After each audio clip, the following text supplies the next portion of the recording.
Hello दोस्तों, नमस्कार सभी को। भारतभाग्य विधाता, हम पढ़ रहे थे विश्व के प्रमुख दर्शन। उनमें हमने 5 दर्शन पढ़ लिए हैं। आज अपने अंतिम दर्शन पारसी दर्शन।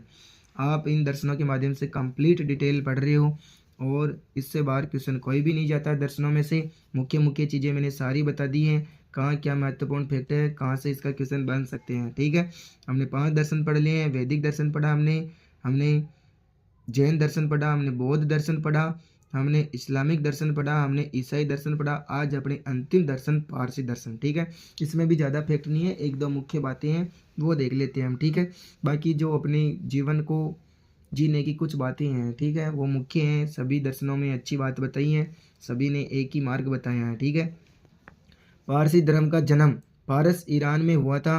वहाँ के निवासियों का धर्म प्रकृति की पूजा पर आधारित था। यहाँ के निवासियों का धर्म किस पर आधारित था? प्रकृति की पूजा पर आधारित था। इनके मुख्य देवता सूर्य, पृथ्वी, चंद्रमा आदि थे, परंतु सूर्य सबसे बड़ा देवता समझा जाता था। ये से क्वेश्चन बन सकता है। ठीक है, पारसी दर्शन में सबसे बड़ा देवता कौन समझा जाता था? सूर्य। ठीक है दोस्तों, कभी कभी ऐसा क्वेश्चन बन जाता है तो ध्यान में रखना आपको। ये हैं पारसी धर्म के संस्थापक। ठीक है, कौन? जरथुष्ट्र। देखिए क्या है इसकी डिटेल। फारस का यह प्राकृतिक धर्म कालांतर में धर्म श्रवण के रूप में स्वीकार किया गया। इसके संस्थापक ध्यान रखना। ठीक है, दूसरा महत्वपूर्ण यहाँ से क्वेश्चन बन सकता है आपकी कि पारसी धर्म का संस्थापक कौन है दोस्तों? जरथुष्ट्र थे। ये श्रवण धर्म के बाद में पारसी धर्म बना। जरथुष्ट्र का जन्म पश्चिमी ईरान के अजरबैजान में हुआ। तो इनका जन्म कहाँ पर हुआ?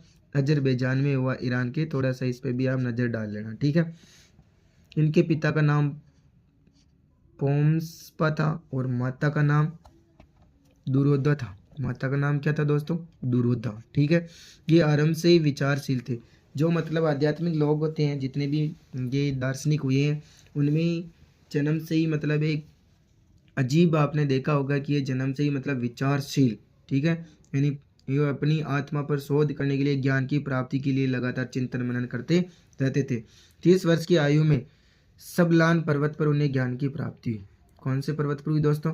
सबलान पर्वत पर उन्हें ज्ञान की प्राप्ति हुई। ठीक है, जैसे महात्मा बुद्ध को प्राप्त हुई थी, वैसे बहुत सारों को मतलब ऐसे ज्ञान की प्राप्ति हुई है। सभी को किसी न किसी रूप में ज्ञान की प्राप्ति हुई है। ठीक है, अधिकांश विद्वान जरथुष्ट्र का काल 600 ईस्वी पूर्व मानते हैं। कितनी ईस्वी पूर्व मानते हैं? 600 ईस्वी पूर्व मानते हैं। ठीक है दोस्तों, जरथुष्ट्र द्वारा स्थापित दार्शनिक चिंतन के अनुसार शरीर नाशवान है, आत्मा अमर है। लगभग सभी ने ऐसा मानना है। ठीक है, बुद्ध ने अपने कर्म के अनुसार सत्य असत्य का पालन करने से स्वर्ग और नरक की प्राप्ति होती है। इन्होंने ये भी बताया भी स्वर्ग और नरक की प्राप्ति होती है। इन विचारों से पारसी दर्शन भी वैदिक दर्शन के समान ही दिखाई देता है। वैदिक दर्शन में भी ऐसा बताया है। पारसी दर्शन के अनुसार संसार में देवी और दानवी दो प्रकार की शक्तियां। इन्होंने देवी दानवी शक्तियां भी बताई है। देवी शक्तियों का प्रतीक अहूर मजदा। क्या बताया इन्होंने? यह महान देवता है जिसने पृथ्वी, मनुष्य और स्वर्ग की रचना की है। देवी शक्तियों का प्रतीक कौन है? अहूर मजदा है, जिसने पृथ्वी, मनुष्य और स्वर्ग की रचना की है। अहूर मदा शक्ति कहती हैं कि ए मनुष्यों, बुरी बात न सोचो, सदमार्ग न छोड़ो और पाप न करो। ठीक है, लगभग सभी दर्शनों में ऐसी अच्छी बात कही है। ठीक है दोस्तों, कि बुरी बात मत सोचो, सदमार्ग पर चलो, पाप न करो, अहिंसा मत करो, सत्य बोलो, ये सब बातें बताई। दानवीय शक्तियों का प्रतीक उन्होंने अहरी मन को बताया। किसको बताया? अहरी मन को। तो दोनों ही का ही ध्यान रखना आपको कि देवी शक्ति का प्रतीक तो अहूर मजदा को बताया और दानवीय शक्ति का प्रतीक अहरी मन को बताया। अहरी मन शक्ति मनुष्य को शैतान बनाकर नरक की ओर ले जाती है। इन दोनों शक्तियों में संघर्ष चलता रहता है, किंतु अंतिम विजय अहूर मजदा की होती है। अंतिम विजय किसकी होती है? अहूर मजदा की होती है। आप सबको पता है सत्य की विजय होती है। जरथुष्ट्र का दर्शन पलायनवादी नहीं है। उनका मत है कि संसार में रहते हुए सदकर्म करने से स्वर्ग की प्राप्ति होती है, ऐसा कहा था।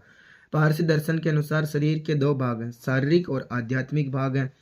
मरने के बाद शरीर तो नष्ट हो जाता है, किंतु आध्यात्मिक भाग उनका जीवित रहता है। वही आध्यात्मिक भाग का संबंध आत्मा से बताया है।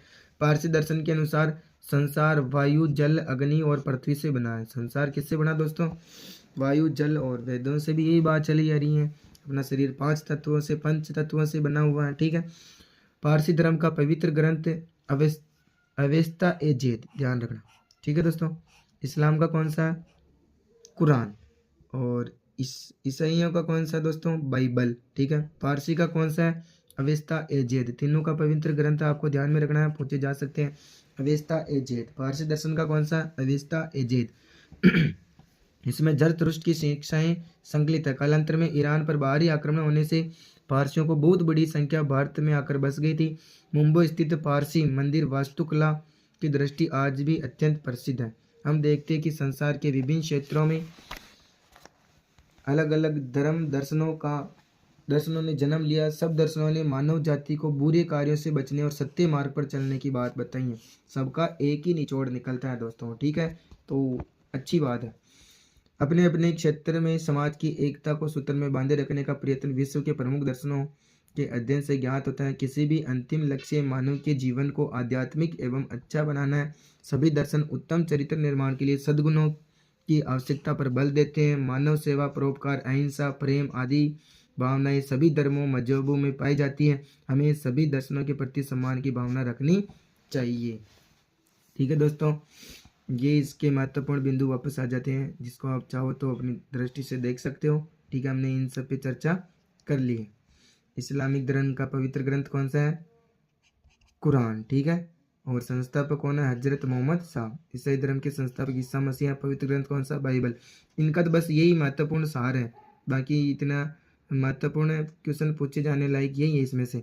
पारसी धर्म के संस्थापक जरतुरुष्ट है। और पवित्र ग्रंथ कौन सा? अवेस्ता ए जेद। इतना सा आपको ध्यान में रखना है। ठीक है दोस्तों।